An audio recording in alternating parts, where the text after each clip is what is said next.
नमस्कार विद्यार्थियों, आज की ये जो कक्षा है ये मेरे उन प्रिय विद्यार्थियों को समर्पित जो आज की ऑफलाइन क्लास में उपस्थित नहीं हो पाए थे, वरना मुझे ऑनलाइन क्लास लगाने की आवश्यकता नहीं पड़ती।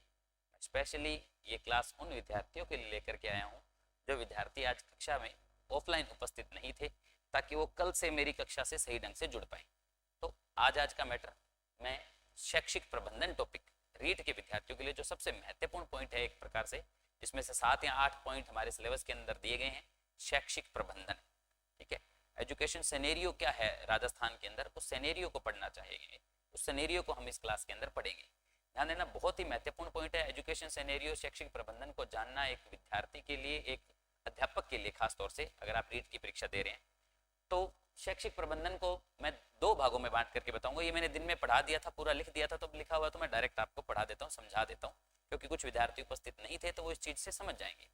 ठीक है, फिलहाल अगर आपका प्यार बना रहा और अच्छे अगर आपने कमेंट किए और ज़्यादा लाइक रहे, ज़्यादा कुछ वो क्या बोलते हैं सब्सक्राइब वगैरह रहा, तो अपने देख लेंगे, डेली क्लास भी दे देंगे आपको, या इसका पूरा एक ऑनलाइन कोर्स बना करके दे देंगे आपके लिए। तो शैक्षिक प्रबंधन में हम 2 चीज़ों को पढ़ते हैं, एक तो शैक्षिक परिदृश्य राजस्थान के संदर्भ में, और दूसरा शिक्षा का अधिकार राजस्थान के संबंध में, शिक्षा का अधिकार। शैक्षिक परिदृश्य, एजुकेशन सेनेरियो, शैक्षिक परिदृश्य में क्या पढ़ेंगे। ठीक है, मैं थोड़ा सा एक बार प्रस्तावना कौशल का जो है सहारा ले लेता हूँ, 1-2 सिंपल से प्रश्न पूछता हूँ। अगर मैं आपसे, जैसे अभी नए विद्यार्थी हैं, तो पहला प्रश्न यही है कि RKSMBK क्या है, RKSMBK क्या है। तो अगर आप इसका उत्तर दे पाएंगे तो मुझे कमेंट बॉक्स में जरूर लिखें RKSMBK क्या है, और अगर आपको नहीं पता तो मेरे साथ जुड़े रहिए। दूसरा प्रश्न आपके लिए कि राजस्थान में शिक्षा मंत्रालय का गठन कब किया गया। केंद्र में शिक्षा मंत्रालय का गठन कब किया गया, राजस्थान में शिक्षा मंत्रालय का गठन कब किया गया, इसका उत्तर दे दीजिए। राजस्थान में शिक्षा निदेशालय कितने हैं, इसका उत्तर दे दीजिए। अगर आपको नहीं पता तो क्लास देखिए, इस पूरी क्लास को देखिए, आपको सारी चीजों का जानकारी मिल जाएगी। शिक्षा निदेशालय क्या है, RSCERT क्या है, RCERT जो है वो क्या है, राजस्थान शिक्षा संकुल क्या है, वहां पर क्या सिस्टम है, किस तरह से शुरू हो रही है, क्या प्रक्रिया चल रही है, पंजीयन शिक्षा विभाग की परीक्षाएं कैसी होती हैं। ये कुछ ऐसे महत्वपूर्ण पॉइंट टू पॉइंट प्रश्न हैं जिनके बारे में हमें जानकारी होनी चाहिए एक रीट का अभ्यर्थी होने के नाते। यदि हमें इसकी जानकारी नहीं है तो हम आज की इस क्लास के अंदर समझेंगे सारी चीजों को। एक प्रश्न और, केंद्रीय शिक्षा मंत्री का नाम क्या है। राजस्थान के शिक्षा मंत्री तो आप सभी जानते हैं, सभी, जैसे मैं नॉर्मल प्रश्न पूछूं आपसे कि राजस्थान के शिक्षा मंत्री कौन है, तो आप BD कल्ला का नाम ले देंगे। फिर एक प्रश्न और आ जाता है कि राजस्थान के राज्य शिक्षा मंत्री कौन है। राज्य शिक्षा मंत्री, अब यहाँ अगर आप BD कल्ला कहेंगे तो आप गलत हैं, क्योंकि राजस्थान की राज्य शिक्षा मंत्री जो है ना, जो राज्य, एक तो मंत्रिमंडल स्तर का मंत्री होता है, एक राज्य मंत्री होता है, स्वतंत्र प्रभार और उप राज्य मंत्री होता है, तो वो जाहिदा खान है। ठीक है, तो इन प्रश्नों का उत्तर पढ़ते हुए हम देखेंगे एजुकेशन सेनेरियो, शैक्षिक प्रबंधन को शैक्षिक परिदृश्य और शिक्षा का अधिकार 2 भागों में बांट के पढ़ेंगे। शैक्षिक परिदृश्य में हम 5 पॉइंटों के ऊपर चर्चा करेंगे। पहला पॉइंट मैंने खुद बनाया हुआ है, मूल रूप से इसको समझना बहुत जरूरी है, उसी के बाद हम पूरा एजुकेशन सेनेरियो समझते हैं। पहला पॉइंट है राजस्थान में शिक्षा का प्रबंधन। राजस्थान में शिक्षा का प्रबंधन मतलब एजुकेशन शुरुआत कहाँ से होती है, एजुकेशन के लिए पॉलिसी कौन बनाता है, नियम बनाए किसने हैं, कैसे लागू होते हैं, आगे कैसे स्प्रेड होते हैं, फैलती कैसे सारी बातें, एक प्राइमरी टीचर से लेकर के एक शिक्षा विभाग के अध्यक्ष तक की पूरी कड़ी क्या है, इस कड़ी के बारे में आपको अच्छे से नॉलेज होना चाहिए। उसका नॉलेज आज की हम इस क्लास में लेंगे ताकि हम आगे की सारी चीजों को समझ पाए। दूसरा पॉइंट है शिक्षण अधिगम में नवाचार। शिक्षण अधिगम में नवाचार, इसकी PDF आपको नीचे लिंक में मिल जाएगी कंप्लीट, ये सारी की सारी, जैसे यहाँ पे बोर्ड पे लिखा है वैसा का सारा नीचे टेलीग्राम चैनल का लिंक दिया, उस टेलीग्राम चैनल पे आपको पूरा का पूरा मैटर लिखा हुआ मिल जाएगा, वहां से आराम से उतार लेना, पहले आप क्लास में समझ लीजिए इस चीज को। तो पहला पॉइंट है राजस्थान में शिक्षा का प्रबंधन। दूसरा पॉइंट है शिक्षण अधिगम में नवाचार, मतलब अभी वर्तमान में एजुकेशन के अंदर नवाचार क्या हो रहे हैं। नवाचार का तात्पर्य होता है, इंग्लिश में बोलते हैं इसको इनोवेशन, और हिंदी में नवाचार। नवाचार का मतलब नई नई चीजें क्या जुड़ रही है, और यहाँ मैंने एक शब्द लिखा है सिर्फ RKSMBK। मेरा पहला क्वेश्चन सभी विद्यार्थियों से था कि RKSMBK की फुल फॉर्म क्या है, तो राजस्थान के शिक्षा में बढ़ते कदम, RKSMBK। ठीक है, इसमें हम बहुत सारी चीजों को देखेंगे। शिक्षण अधिगम में नवाचारों को हम 3 भागों में बांट करके पढ़ेंगे। प्रारंभिक काल में यानी कि 1950 से लेकर के 1997 तक का, क्या रहा, 1998 से लेकर के 2017 तक क्या रहा, फिर 2018 से लेकर के आगे एजुकेशन सिनेरियो क्या है, नवाचार क्या है, इनोवेशन क्या है एजुकेशन में, वो पढ़ेंगे। पहला पॉइंट राजस्थान में शिक्षा का प्रबंधन, दूसरा पॉइंट शिक्षण अधिगम में नवाचार, तीसरा पॉइंट विद्यार्थी कल्याण की योजनाएं। ये योजनाएं हमें तब समझ में आएंगी जब हमें राजस्थान में शिक्षा का प्रबंधन समझ में आएगा, हमें एजुकेशन सिनेरियो समझ में आएगा। चौथा पॉइंट एसएमसी और अन्य समितियां, हालांकि मूल रूप से आपके सिलेबस में एसएमसी है, स्कूल मैनेजमेंट कमेटी है, लेकिन हम एसडीएमसी के बारे में भी जानकारी लेंगे, यानी विद्यालय प्रबंधन समितियां कौन कौन सी, उनके बारे में जानकारी लेंगे। और पांचवा और महत्वपूर्ण पॉइंट है एनईपी 2020, नेशनल एजुकेशन पॉलिसी, राष्ट्रीय शिक्षा नीति 2020। तो ये 5 पॉइंट रीट के विद्यार्थी जो भी है, चाहे L1 का है, चाहे L2 का है, चाहे मैथ साइंस का है, आपके सिलेबस में ये 5 पॉइंट है।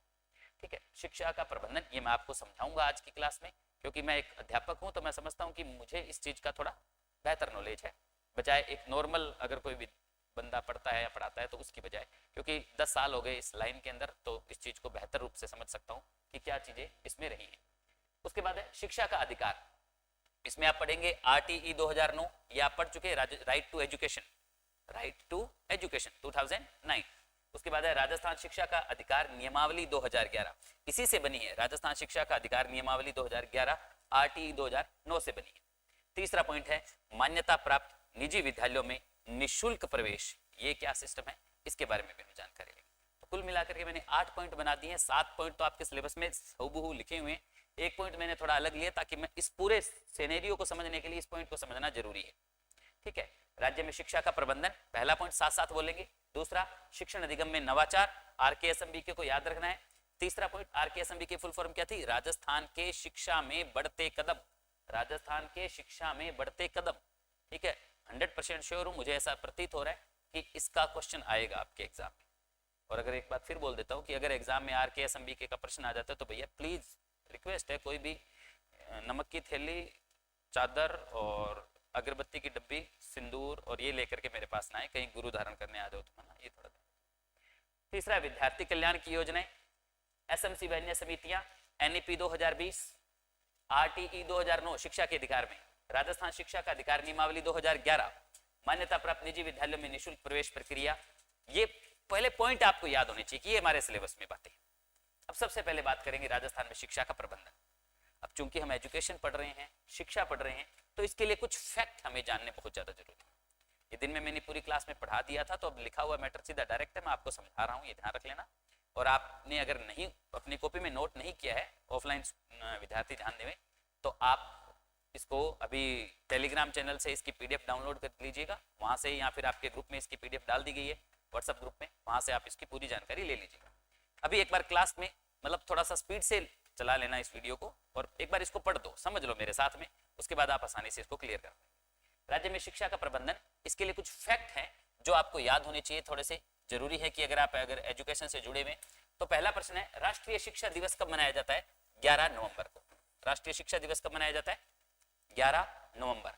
ये ध्यान रखना, राष्ट्रीय शिक्षा दिवस, एजुकेशन डे, शिक्षक नहीं, शिक्षा दिवस कब मनाया जाता है? राष्ट्रीय शिक्षा दिवस 11 नवंबर को।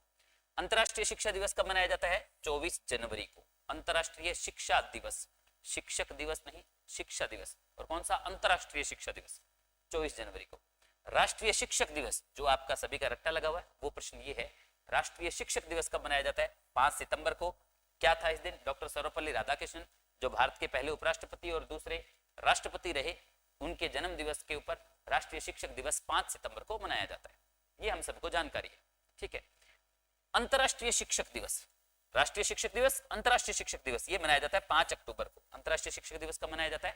5 अक्टूबर को। ये आपको अच्छे से याद करना है।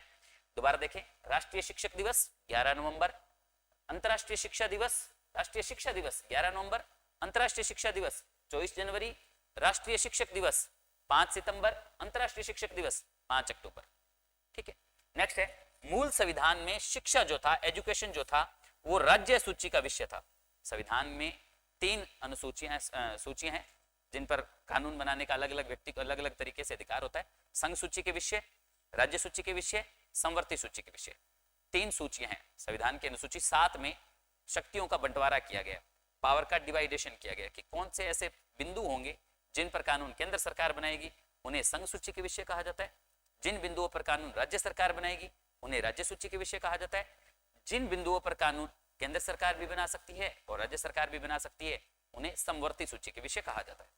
तो मूल संविधान में जो 26 जनवरी 1950 को संविधान लागू हुआ था, उस मूल संविधान में शिक्षा को राज्य सूची का विषय बनाया गया था, शिक्षा को राज्य सूची का विषय बनाया गया था।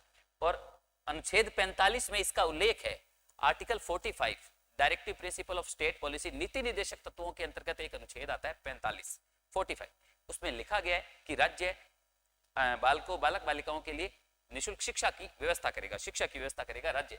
ये आर्टिकल 45 में लिख करके छोड़ दिया गया था, शिक्षा को ज्यादा महत्व नहीं दिया गया था। मूल संविधान में शिक्षा क्या था? राज्य सूची का विषय था। कौन सी सूची का विषय था? राज्य सूची का विषय था। इसके पश्चात क्या किया? 42वां संविधान संशोधन हुआ। कौन सा संविधान संशोधन? 42वां संविधान संशोधन हुआ 1976 में। महत्वपूर्ण पॉइंट, एग्जाम में आने लायक बिंदु, ध्यान दे लेना। 42वां संविधान संशोधन 1976 में, जिसमें शिक्षा को समवर्ती सूची का विषय बनाया गया। शिक्षा को कौन सी सूची का विषय बना दिया गया? समवर्ती सूची का विषय बना दिया गया। और समवर्ती सूची के विषय बनने का तात्पर्य ये हुआ कि अब एजुकेशन पर केंद्र सरकार भी काम करेगी और राज्य सरकार भी काम करेगी, दोनों सरकार इस पर काम कर सकते हैं। उसके बाद शिक्षा का भारत में ज्यादा विकास हुआ 1946 के बाद, 1976 के बाद। अच्छा, एक महत्वपूर्ण पॉइंट है, शिक्षा मंत्रालय का गठन कब किया गया? शिक्षा मंत्रालय का गठन कब हुआ? अगर मैं बात करूं केंद्र के संबंध में, तो केंद्र में शिक्षा मंत्रालय का गठन हुआ 2020 में। कब हुआ? 2020 में। MOE से इसको संबोधित किया गया, इसको इंडिकेट किया गया। MOE का मतलब हुआ है ministry of education. Ministry of education, central government ने मिनिस्ट्री ऑफ एजुकेशन का गठन जो है अभी 2020 में किया था। इससे पहले MOE नहीं हुआ करता था, मिनिस्ट्री ऑफ एजुकेशन नहीं हुआ करता था। जो शिक्षा थी इससे पहले, इससे पूर्व शिक्षा जो थी मानव संसाधन एवं विकास मंत्रालय के अधीन कार्य करती थी। MHRD मंत्रालय जो हुआ करता था, मानव संसाधन एवं विकास मंत्रालय जो था ministry of human research and development, ministry of human research and development, मानव संसाधन एवं विकास मंत्रालय जो था उसके अधीन शिक्षा आया करता था केंद्र में। राज्य में तो शिक्षा विभाग का गठन, शिक्षा मंत्रालय का गठन 1950 में हो गया था, क्योंकि राज्य सूची का विषय था शिक्षा, राज्य सूची का विषय था। प्रारंभ में शिक्षा राज्य सूची का विषय था, अतः राज्य में तो शिक्षा मंत्रालय का गठन 1950 में हो गया था, लेकिन केंद्र में शिक्षा मंत्रालय का गठन जो है वो 2020 में किया गया, ये ध्यान रखिएगा। ठीक है, अभी थोड़े फैक्ट नोट लगा के, केंद्रीय शिक्षा मंत्री कौन है? धर्मेंद्र प्रधान। केंद्रीय शिक्षा मंत्री कौन है? धर्मेंद्र प्रधान। राज्य के शिक्षा मंत्री, राजस्थान में राज्य शिक्षा मंत्री कौन है? BD कल्ला। राजस्थान के शिक्षा मंत्री कौन है? BD कल्ला, बुलाकी दास कल्ला, पूरा नाम है बुलाकी दास कल्ला, BD कल्ला। राजस्थान के राज्य शिक्षा मंत्री, स्वतंत्र सहायक शिक्षा मंत्री जो होते हैं, देखो मंत्रियों के भी मंत्री परिषद में 3 प्रकार के मंत्री होते हैं, मंत्रिमंडल स्तर के मंत्री, राज्य स्तर के मंत्री स्वतंत्र प्रभार, और उप राज्य मंत्री जो सहायक होते हैं, वही है जाहिदा खान। कौन है? जाहिदा खान। तो राजस्थान में शिक्षा मंत्री अगर कहा तो BD कल्ला, और राजस्थान में राज्य शिक्षा मंत्री का नाम दे दिया तो जाहिदा खान हो गई। ये 2 बातें ध्यान रखना। केंद्रीय शिक्षा मंत्री धर्मेंद्र प्रधान हो गए। ठीक है, तो ये हमने 2 फैक्ट देखे, दोबारा बता देता हूँ थोड़ा सा पॉइंट में आपको। हमने पढ़ना शुरू किया शैक्षिक प्रबंधन। शैक्षिक प्रबंधन को हमने 2 भागों में बांट के पढ़ेंगे हम, शैक्षिक परिदृश्य, एजुकेशन सिनेरियो, और शिक्षा का अधिकार। इन दोनों भागों में थोड़ा अंतर है, ये दोनों ये आपस में एक ही चीज है और ये अलग चीज है, तो इसको इस हिसाब से हमने बांट लिया। शैक्षिक परिदृश्य में राजस्थान में शिक्षा का प्रबंधन, हम पहला पॉइंट हमने शुरू किया। शिक्षा के प्रबंधन में मैंने कुछ फैक्ट आपको बता दिए ताकि आपको सामान्य टीचर होने के नाते ये जानकारी आपको होनी चाहिए। अब हम बात करते हैं राज्य स्तर पर शिक्षा का प्रबंधन कैसे होता है। राजस्थान में राज्य स्तर पर शिक्षा का प्रबंधन कैसे होता है? अब सबसे पहले बात करें, देखो एजुकेशन के मामले में, एजुकेशन डिपार्टमेंट में बात करूं, सबसे छोटा पद होता है वो होता है रीट के द्वारा चयनित तृतीय श्रेणी अध्यापक का। जो शिक्षा के क्षेत्र में काम करते हैं, रीट के द्वारा चयनित तृतीय श्रेणी अध्यापक जो होते हैं वो सबसे छोटे वाले पद पर है। अब तृतीय श्रेणी अध्यापक से द्वितीय श्रेणी, द्वितीय श्रेणी से प्रथम श्रेणी व्याख्याता, फिर प्राचार्य, प्राचार्य से BO, BO से DO, DO से JD ज्वाइंट डायरेक्टर, फिर JD से डायरेक्टर। ठीक है, ये एक अलग डिपार्टमेंट की बात होगी। फिर सचिवालय के अंदर एजुकेशन में बात करें तो आयुक्त होता है, विशिष्ट शासन सचिव, संयुक्त शासन सचिव और प्रमुख शासन सचिव, और उसके ऊपर उपाध्यक्ष और अध्यक्ष। मतलब मूल रूप से ऊपर से लेकर के नीचे का सिनेरियो देखते हैं, एजुकेशन सिस्टम कैसे चलता है, कौन सबसे ऊपर है एजुकेशन के मामले में अगर अपने बात करें, और सबसे निचले स्तर पर कौन है, इसके मामले में अगर अपने बात करें तो हमें इस क्लास को आगे अच्छे से देखना पड़ेगा। राज्य स्तर पर शिक्षा का जो प्रबंधन होता है उसमें सबसे ऊपर के स्तर पर होता है अध्यक्ष। कौन होता है? अध्यक्ष। अध्यक्ष एजुकेशन मिनिस्टर होता है। अध्यक्ष कौन होता है? Education minister. कौन है एजुकेशन मिनिस्टर? यानी मंत्री हो गया। एजुकेशन मिनिस्टर कौन है? BD कल्ला है। ऊपर से नीचे तक देखना, ये मैंने 4 पदों के नाम लिखे हैं। सबसे ऊपर राज्य में, सबसे ऊपर शिक्षा विभाग में अगर आप कुछ भी करना चाहते हो तो आपकी किससे जानकारी होनी चाहिए? बीडी कल्ला साहब से जानकारी होनी चाहिए भैया। ये बंदा है, अगर आपको कुछ भी करवाना है एजुकेशन डिपार्टमेंट के अंदर तो सबसे सर्वोपरि व्यक्ति तब जो है वर्तमान समय में बीडी कल्ला है, जो हमारे शिक्षा विभाग के अध्यक्ष मान लीजिए आप इनको, क्या कहेंगे अपन इनको, शिक्षा विभाग के अध्यक्ष। ये मतलब एजुकेशन मिनिस्टर, ये मंत्री। देखो मैंने, अगर आप मेरी पहले की क्लास लगा चुके हैं, पॉलिटी की क्लास में मैंने आपको समझाया हुआ है कि प्रत्येक विभाग में दो प्रकार के पदाधिकारी काम करते हैं, राजनीतिक और प्रशासनिक। राजनीतिक पदाधिकारी और प्रशासनिक पदाधिकारी। राजनीतिक कार्यपालक बोलते हैं इनको और प्रशासनिक कार्यपालक बोलते हैं। तो जो राजनीतिक कार्यपालक होते हैं उनकी चलती है, ध्यान रख लेना। हालांकि वो उनको ज्यादा चाहे एजुकेशन के बारे में नॉलेज ना हो, लेकिन पावर उनके हाथ में है, पॉलिटिकल पावर उनके हाथ में। तो अध्यक्ष बीडी कल्ला जी हो गए, उपाध्यक्ष state education minister Zahida Khan होगी, शिक्षा विभाग की अध्यक्ष कौन होंगे, बीडी कल्ला, उपाध्यक्ष कौन होगी, जाहिदा खान। ये तो राजनीतिक पद दोनों। अब इनके नीचे, इनके अधीन काम करते हैं प्रशासनिक पदक। जैसे प्रत्येक विभाग का जो अध्यक्ष होता है वो मंत्री होता है और उसके नीचे उसके साथ काम करता है उसका सचिव। उद्योग मंत्री के साथ उद्योग सचिव काम करता है, शिक्षा मंत्री के साथ शिक्षा सचिव काम करता है, चिकित्सा मंत्री के साथ चिकित्सा सचिव काम करता है। प्रत्येक विभाग का एक एक सबसे सर्वोपरि सरकारी कर्मचारी अगर मैं कहूं शिक्षा विभाग में तो वो होगा शिक्षा सचिव। सर्वोपरि सरकारी कर्मचारी शिक्षा सचिव होगा। लेकिन वास्तव में सर्वोपरि कौन है, अध्यक्ष है। अध्यक्ष के नीचे उपाध्यक्ष, उपाध्यक्ष के नीचे शिक्षा सचिव आ गया। शिक्षा सचिव कह दीजिए, इसे प्रमुख शासन सचिव कह दीजिए, अतिरिक्त शासन सचिव कह दीजिए, ये तीनों एक ही बात है। शिक्षा सचिव, प्रमुख शासन सचिव, अतिरिक्त शासन सचिव। ये प्रशासनिक कार्यपालक होता है, ये एक आईएएस रैंक का अधिकारी होता है। कौन सी रैंक का अधिकारी होता है, ये आईएएस रैंक का अधिकारी होता है। शिक्षा सचिव, प्रमुख शासन सचिव या अतिरिक्त शासन सचिव, ये प्रशासनिक कार्यपालक, और अध्यक्ष जो थे वो राजनीतिक कार्यपालक।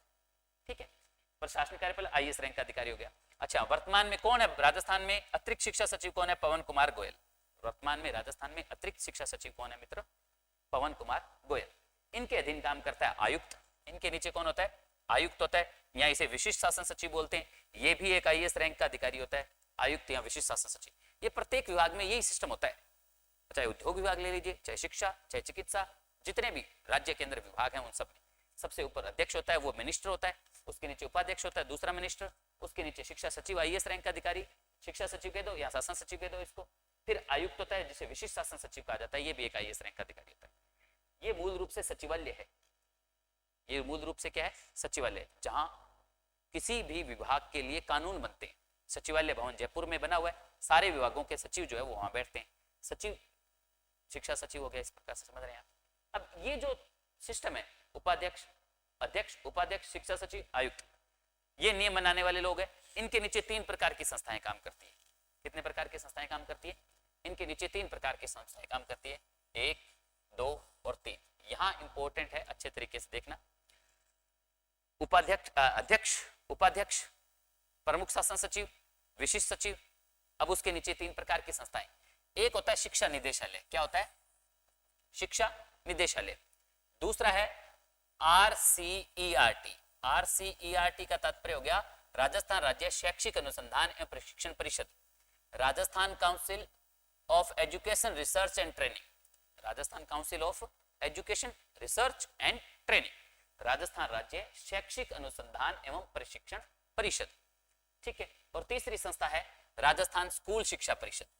तीन संस्थाएं हैं, इनके अधीन इस सिस्टम के नीचे लिखेंगे आप अध्यक्ष, उपाध्यक्ष, शिक्षा सचिव और आयुक्त। अब उससे नीचे तीन प्रकार की संस्थाएं, शिक्षा निदेशालय, ये सचिवालय द्वारा, जो ऊपर सचिवालय था उस सचिवालय द्वारा बनाए गए नियमों को लागू करवाने का काम करता है। इसका अलग काम होता है, इसका अलग काम करता है। ये तीन प्रमुख अलग अलग शिक्षा के संबंध में तीन अलग अलग संस्थाएं काम करती है पूरे राजस्थान के अंदर। हम राजस्थान में शिक्षा का प्रबंधन देख रहे हैं बेटा, कि कैसे शिक्षा का प्रबंधन किया जाता है। तो प्रबंधन में सबसे पहले मैंने बता दिया, सबसे ऊपर अध्यक्ष होता है पूरे शिक्षा विभाग का, उसके नीचे उपाध्यक्ष होता है, उसके बाद शिक्षा सचिव होता है, उसके बाद आयुक्त होता है, आयुक्त के बाद ये तीन अलग अलग संस्थाएं जो हैं वो कार्य करती हैं।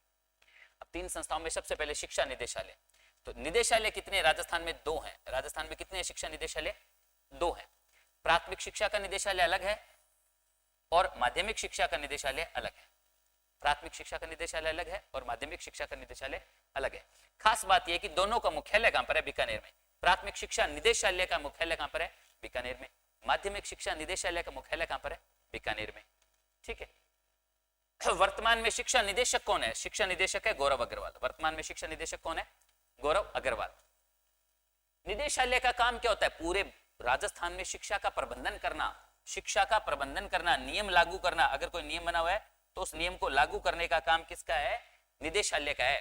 बीकानेर में शिक्षा निदेशालय बना हुआ है, प्रारंभिक शिक्षा का भी और माध्यमिक शिक्षा का भी। निदेशालय कितने हैं? 2 हैं, एक प्रारंभिक शिक्षा का निदेशालय और एक माध्यमिक शिक्षा का निदेशालय। दोनों के मुख्यालय कहां पर है? बीकानेर में। वर्तमान निदेशक कौन है? गौरव अग्रवाल। शिक्षा निदेशालय का काम क्या है? शिक्षा का प्रबंधन और नियमों को लागू करना। शिक्षा में जो एजुकेशन में जितने भी नए नियम आ रहे हैं, जितने भी नए नियम लागू हो रहे हैं, वो सारे काम कौन करवा रहा है? शिक्षा निदेशालय लागू करवा रहा है। दूसरी संस्था है RCERT, Rajasthan council of education research and training. Rajasthan राज्य शैक्षिक अनुसंधान एवं प्रशिक्षण परिषद। ये कितनी है? एक। निदेशालय तो 2 थे, RCERT कितनी है? एक ही है।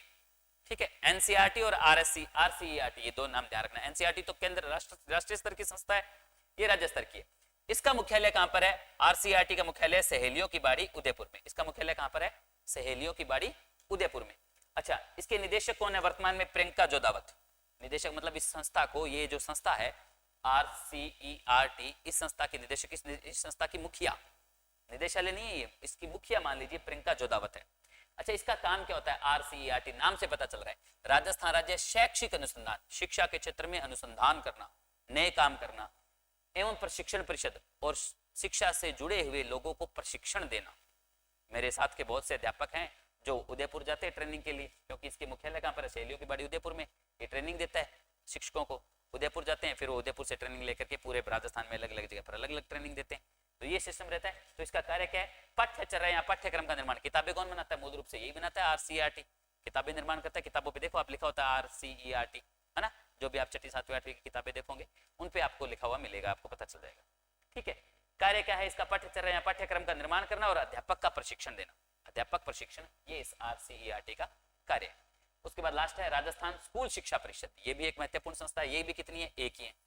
ठीक है, इसका मुख्यालय कहां है? राजस्थान स्कूल शिक्षा परिषद का मुख्यालय है शिक्षा संकुल जयपुर में। राजस्थान स्कूल शिक्षा परिषद का मुख्यालय कहां पर है? शिक्षा संकुल जयपुर में, ये ध्यान रखना। इसके मुखिया को आयुक्त कहते हैं, आयुक्त या कमिश्नर। राजस्थान स्कूल शिक्षा परिषद के मुखिया को क्या कहते हैं? आयुक्त या कमिश्नर कहते हैं। और वर्तमान में कौन है? डॉक्टर मनमोहन लाल यादव। वर्तमान में इसके आयुक्त कौन है? माध्यमिक शिक्षा संकुल के आयुक्त कौन है? डॉक्टर मनमोहन लाल यादव। इसका काम क्या है? मॉनिटरिंग का काम। राजस्थान स्कूल शिक्षा परिषद का कार्य क्या है बेटा? मॉनिटरिंग करना, मतलब चेक करना, स्कूलों की चेकिंग, स्कूलों के ऊपर ध्यान रखना, जो नियम इन्होंने लागू किए, जो पाठ्य पुस्तक इन्होंने बनाई, वो सही तरीके से आगे काम हो रहा है कि नहीं हो रहा, मॉनिटरिंग का काम है। और एक अभियान चल रहा है समग्र शिक्षा अभियान, उसका संचालन भी राजस्थान स्कूल शिक्षा परिषद के द्वारा किया जा रहा है। राजस्थान स्कूल शिक्षा परिषद के द्वारा समग्र शिक्षा अभियान का संचालन किया जा रहा है।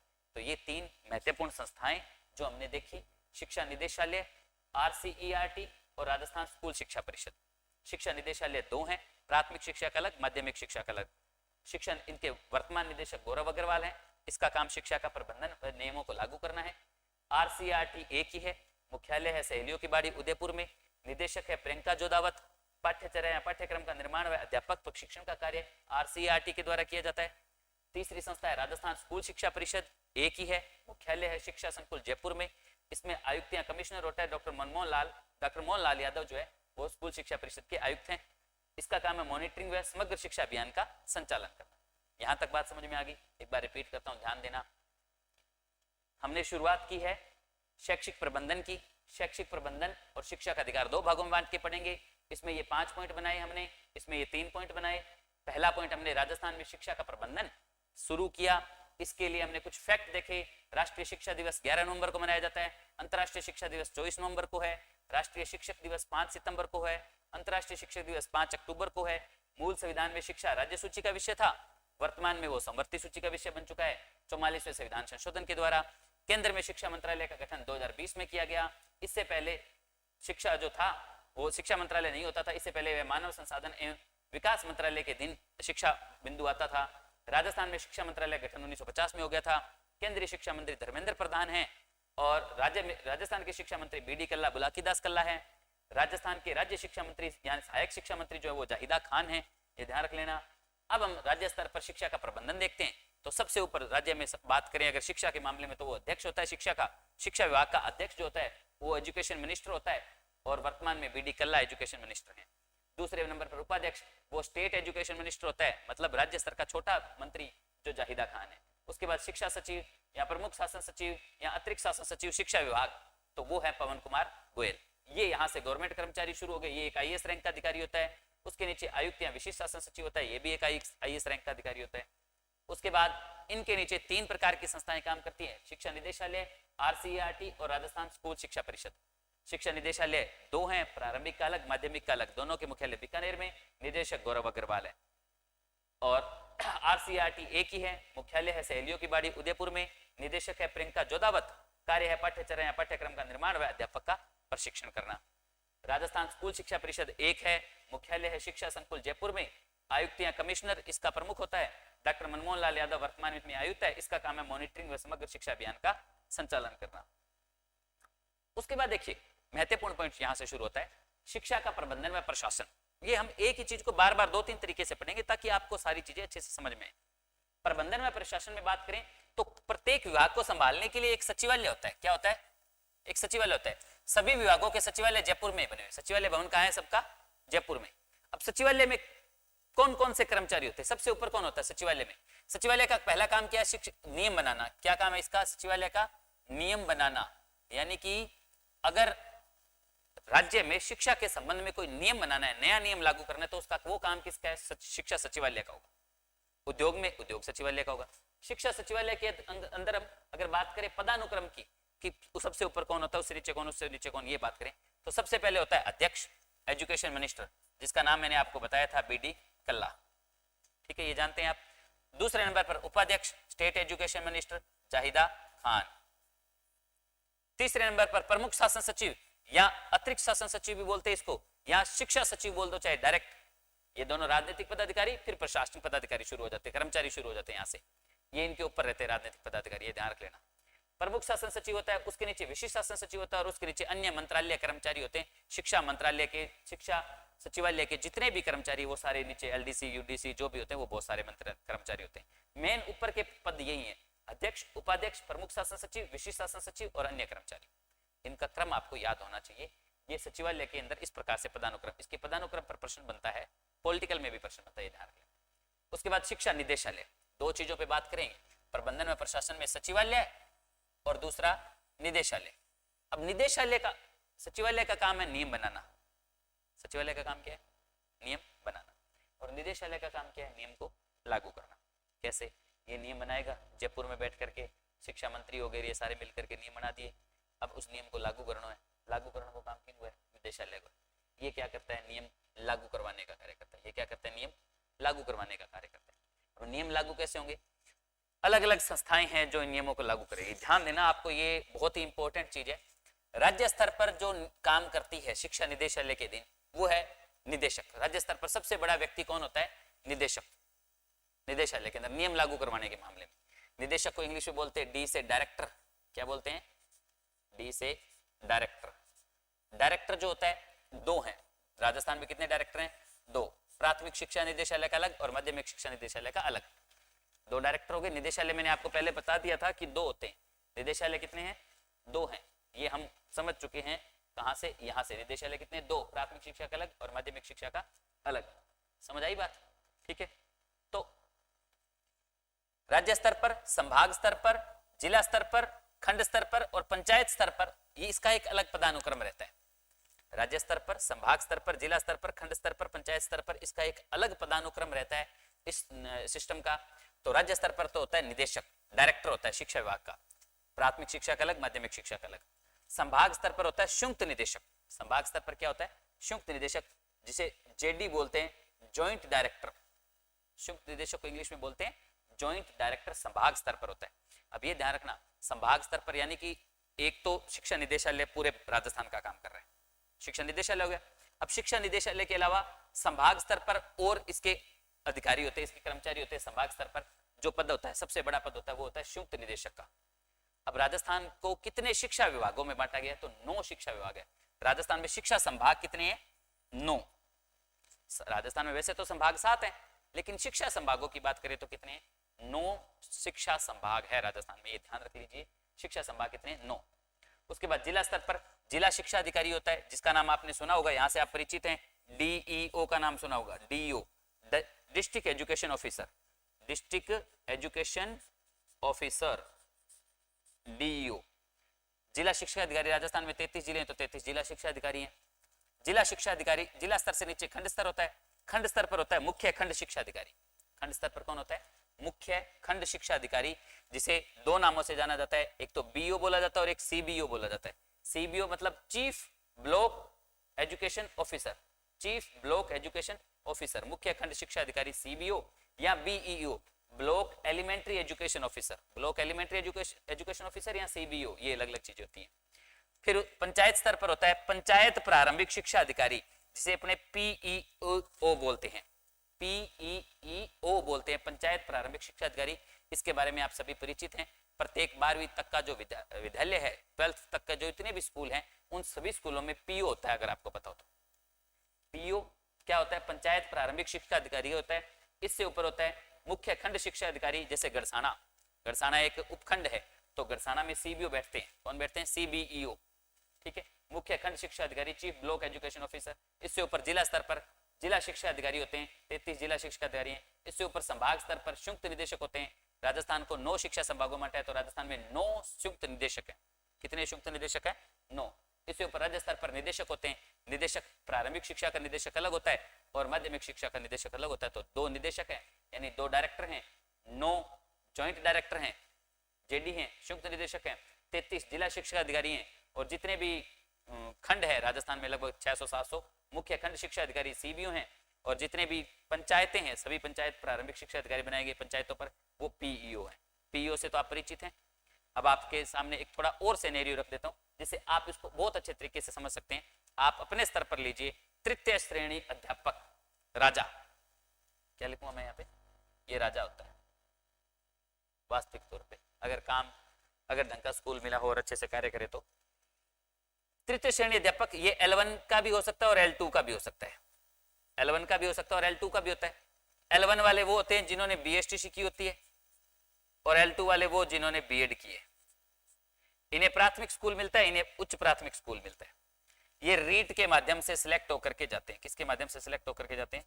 रीट के माध्यम से सिलेक्ट होकर के जाते हैं। तृतीय श्रेणी अध्यापक, इससे ऊपर होता है द्वितीय श्रेणी सेकंड ग्रेड अध्यापक, इससे ऊपर है व्याख्याता फर्स्ट ग्रेड अध्यापक, ठीक है। व्याख्याता से ऊपर होता है प्रधानाचार्य, ठीक है, इसकी कोई डायरेक्ट भर्ती नहीं होती। तृतीय श्रेणी अध्यापक की सीधी भर्ती होती है, द्वितीय श्रेणी अध्यापक की भी सीधी भर्ती होती है, डायरेक्ट एडमिशन, डायरेक्ट अभी वैकेंसी आई हुई है।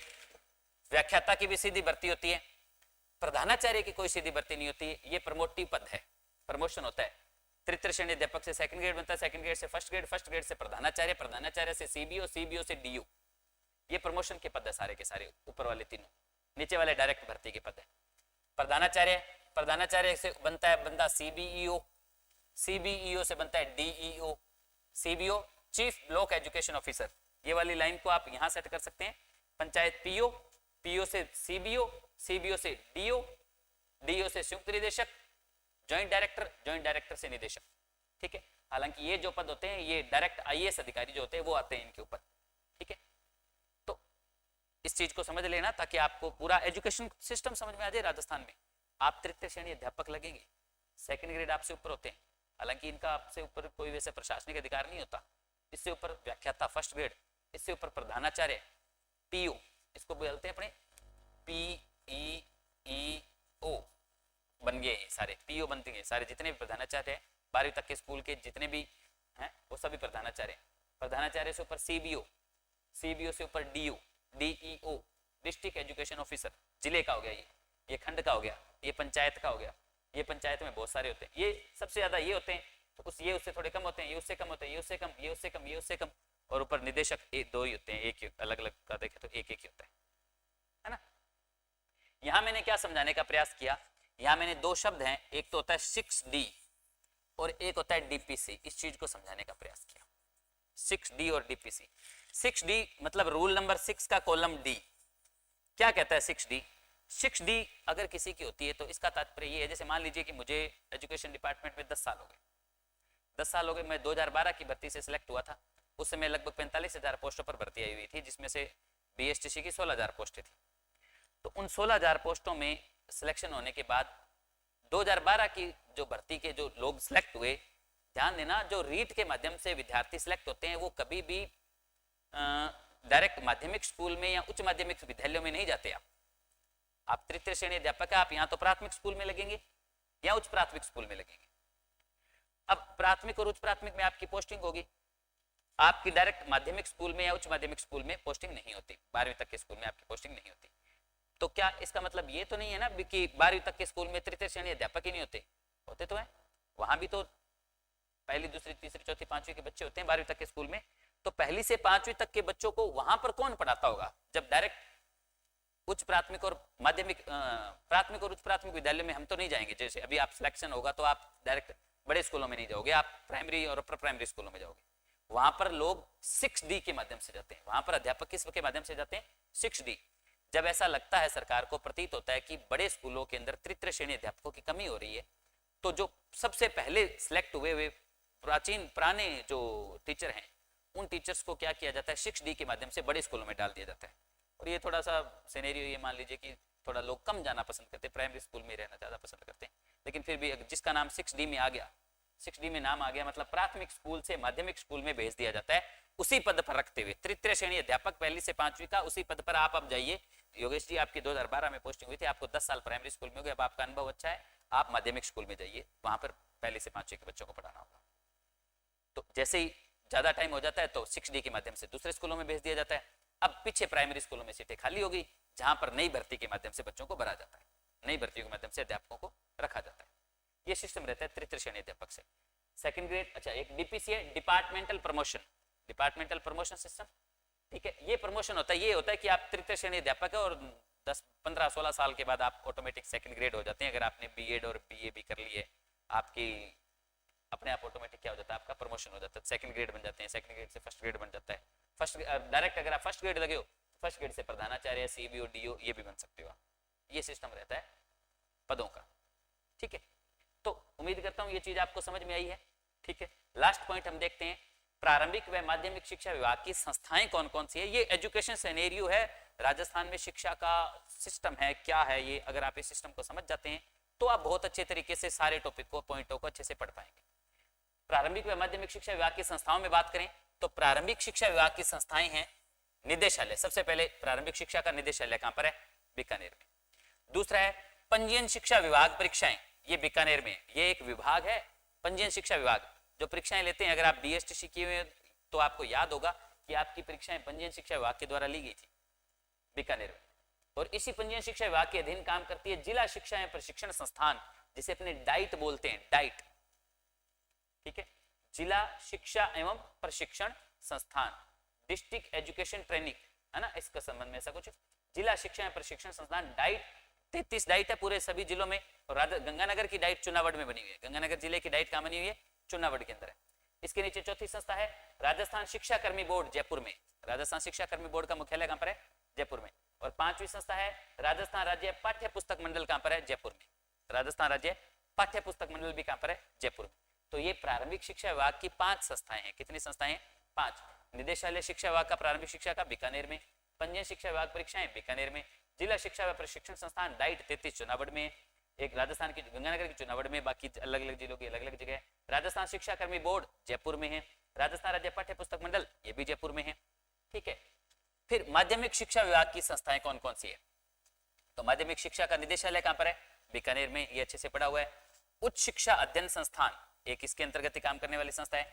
राजस्थान माध्यमिक शिक्षा बोर्ड, इसका नाम आपने सुना होगा, 10वीं बोर्ड की परीक्षा, 12वीं बोर्ड की परीक्षा यही करवाता है, BSER, board of secondary education, board of secondary education in Rajasthan, ठीक है, BSER, ये इसका मुख्यालय अजमेर में है, राजस्थान माध्यमिक शिक्षा बोर्ड का। और तीसरा है राजस्थान राज्य खुला स्कूल, ओपन स्कूल, जयपुर में, इसका एक अलग, ये भी 10वीं 12वीं करवाता है, ओपन स्कूल से भी कर सकते हैं, कुछ जो ज्यादा उम्र के हो जाते हैं या लेट हो जाते हैं वो ओपन स्कूल से भी करते हैं। जयपुर मान्यता प्राप्त बोर्ड है, राजस्थान राज्य खुला स्कूल जयपुर, ठीक है। और ये सारी माध्यमिक शिक्षा विभाग की संस्थाएं होगी। ये मूल रूप से राजस्थान में एजुकेशन सिनेरियो हो गया, एजुकेशन की संस्थाओं के बारे में थोड़ा पता चल गया आपको। अब पता चलेगा ना कि कौन सी योजना किसने लागू की, कौन सी संस्था के द्वारा लागू हो रही है, क्या हो रहा है। इसको पॉइंट को पढ़ने के बाद ही आपको सारा नॉलेज आएगा, आगे चीजें जो हम पढ़ेंगे वो बाद में पढ़ पाएंगे। ये जो अपने शुरुआत में हमने दिखा था, ये देखना, शिक्षण अधिगम के नवाचार, अब कहाँ हो रहे हैं नवाचार, कौन कर रहा है, कहाँ से शुरुआत हुई, पता लगा ना, अध्यक्ष से शुरुआत हुई, लास्ट तक चला। इस वीडियो को 3-4 बार रिपीट मार के देख लीजिएगा, ये वीडियो समझ में आने के बाद आगे के पॉइंट जो है वो